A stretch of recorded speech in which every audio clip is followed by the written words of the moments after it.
travel beyond the stars and unlock the mysteries of the universe. Have you ever stared into the abyss of a jet engine, that mesmerizing spiral, and wondered, what if?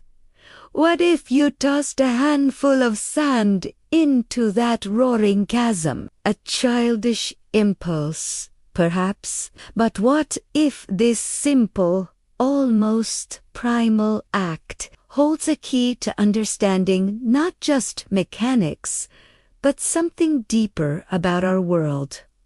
We're often told it would cause catastrophic failure. An engine, a marvel of human ingenuity, worth millions, reduced to scrap by a few grains of earth. But is that the whole story? Or is it just the story they want us to hear? Let's travel back to the mid-20th century, the dawn of the jet age. Engineers, in their pursuit of power and speed, were creating these incredible machines. They knew the risks.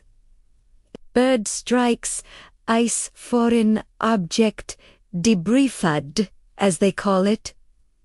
Tests were brutal and relentless. They fired frozen chickens into engines, sprayed them with torrents of water, and yes, they ingested sand and dust. Early jet engines, like the Junkers Jumo 004 of World War II, were notoriously fragile. A small amount of abrasive material could erode the compressor blades, reducing efficiency and, eventually, leading to failure. The materials were softer, the tolerances less precise. The story was simple.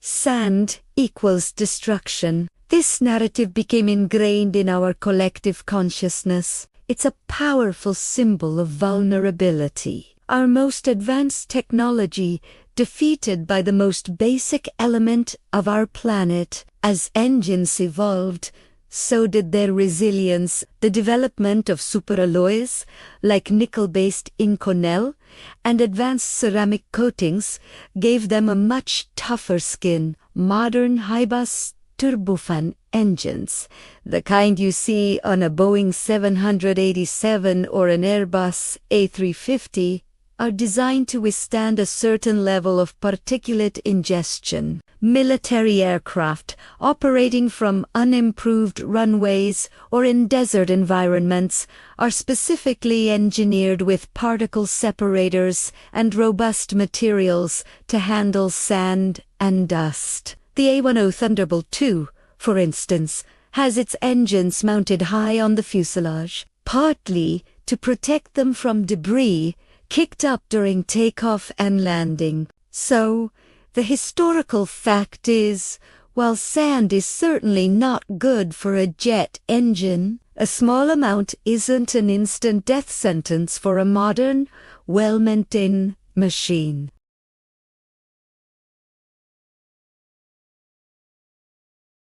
But let's peel back that layer of engineering and look at the esoteric side of this question.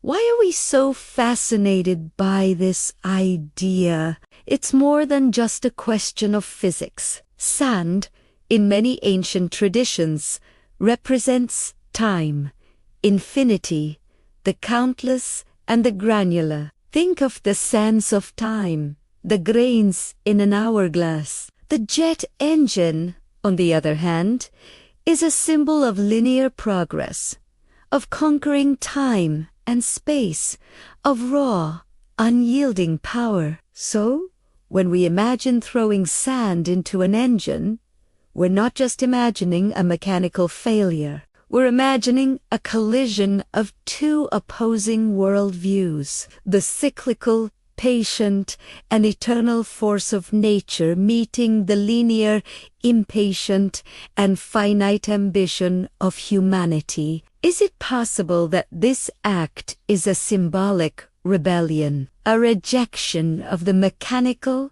predictable world we've built? The sand represents chaos, the unpredictable, the organic. The engine represents order, control, and artificiality. In this clash, we see a deep-seated human desire to disrupt the system, to introduce a variable that the engineers, for all their planning, might have overlooked. It's a metaphysical act of sabotage. It questions the very foundation of our technological supremacy. We build these titans to defy gravity, to defy the very earth we stand on, and yet they can be humbled by that same earth, ground down into its most basic form. The sand doesn't just erode the blades. It erodes our confidence,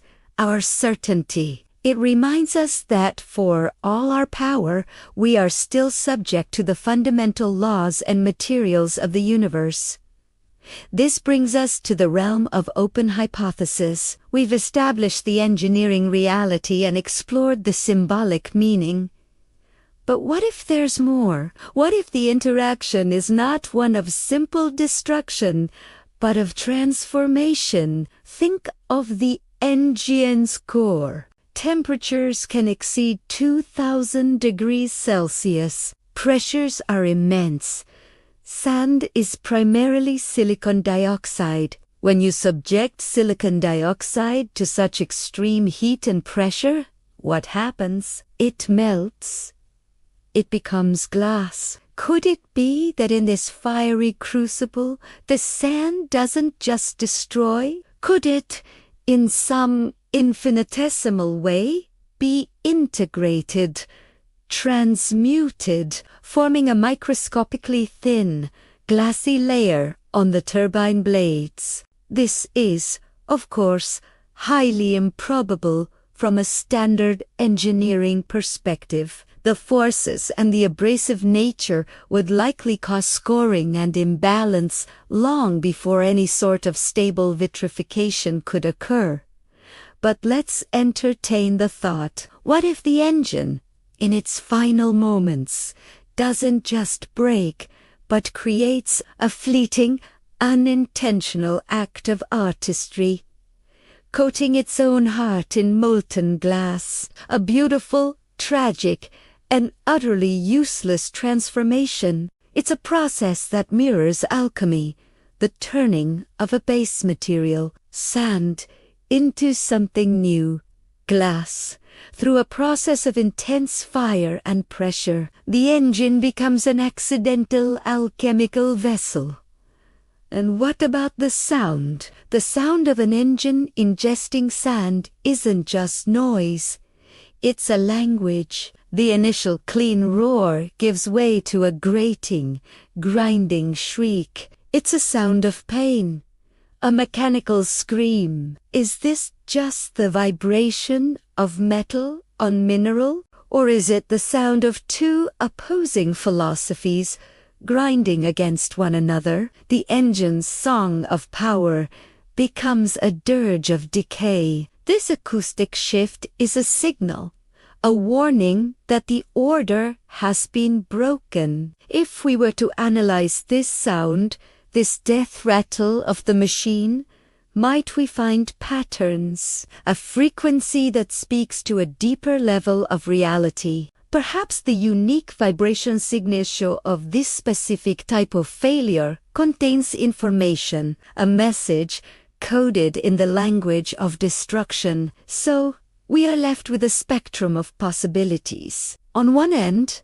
a mundane, albeit expensive, mechanical failure, well documented and understood by engineers. In the middle, a powerful symbolic act, a clash between the artificial and the natural, order and chaos, time linear and time cyclical. And at the far end, a fringe hypothesis of transformation and communication, the engine as an alchemical furnace, destruction as a form of creation, noise as a form of information. The simple act of throwing sand into an engine becomes a portal, a question that leads to more questions. It forces us to confront our relationship with technology, with nature, and with the unknown. The next time you see a jet, listen to its roar, and remember the silence,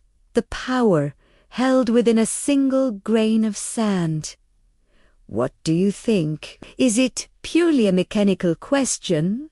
Or does it touch upon something more profound? Let me know your thoughts in the comments below. Thank you for joining me on this journey into the heart of the machine. If this exploration sparked your curiosity, please give this video a like, share it with someone who appreciates a deeper question, and subscribe for more dives into the mysteries that surround us.